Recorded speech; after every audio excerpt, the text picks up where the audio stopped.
ಈ ಧರ್ಮರಾಯ ಸ್ವಾಮಿ ದ್ರೌಪದಮ್ಮನವರ ಕರಗ ಮಹೋತ್ಸವವು 23ನೇ ತಾರೀಕಿಂದ ಪ್ರಾರಂಭವಾಗಿದ್ದು ಅವತ್ತಿಂದ ಪ್ರತಿದಿನವೂ 9 ದಿನ ಕಾರ್ಯಕ್ರಮಗಳು, ವಿಶೇಷ ಕಾರ್ಯಕ್ರಮಗಳು ನಡೀತಾ ಇದ್ದು, ಇವತ್ತೊಂದು ದಿನ ಹೂವಿನ ಕರಗ ರಾತ್ರಿ 2 ಗಂಟೆಗೆ ಇದೆ.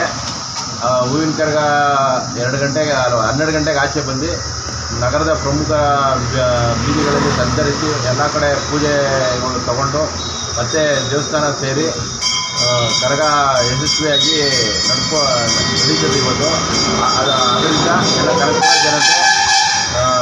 ಕನಕಪುರ ಜನತೆ ಸಹಕಾರದಿಂದ ಮತ್ತು ಎಲ್ಲ ಸಂಘ ಸಂಸ್ಥೆಗಳು ಎಲ್ಲರ ಸಹಕಾರದಿಂದ ಈ ಕಾರ್ಯಕ್ರಮ ಯಶಸ್ವಿಗೊಳಿಸಿ ಮತ್ತು ಎಲ್ಲ ಕೈ ಜೋಡಿಸಿ ಈ ತಾಯಿ ಕೃಷ್ಣಗೆ ಪಾತ್ರರಾಗಬೇಕಾಗಿ ನಮ್ಮಲ್ಲಿ ಕೇಳ್ಕೊತಾ ಇದ್ದೀವಿ. ಕರಗ ಚಕ್ರೋತ್ಸವವು ಪ್ರಾರಂಭವಾಗಿದ್ದು ಇಂದು ಮಧ್ಯರಾತ್ರಿ 12:30 ನಂತರ ಕರಗ ಚಕ್ರೋತ್ಸವವು ಪ್ರಾರಂಭವಾಗುತ್ತೋ ಇಲ್ಲಿಂದ ದುರ್ಗೆರಮ್ಮ ದೇವಸ್ಥಾನಕ್ಕೆ ಹೊರಟು ಅಲ್ಲಿಂದ ನಂತರ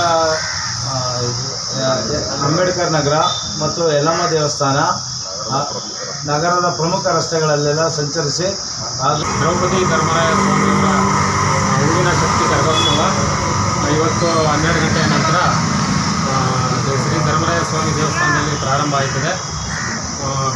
ರಾತ್ರಿಯೆಲ್ಲ ನಗರ ಸಂಚಾರ ಮಾಡಿ ನಾಳೆ ಬೆಳಗ್ಗೆ ದೇವಸ್ಥಾನನ ಪ್ರವೇಶಿಸ್ತೀವಿ.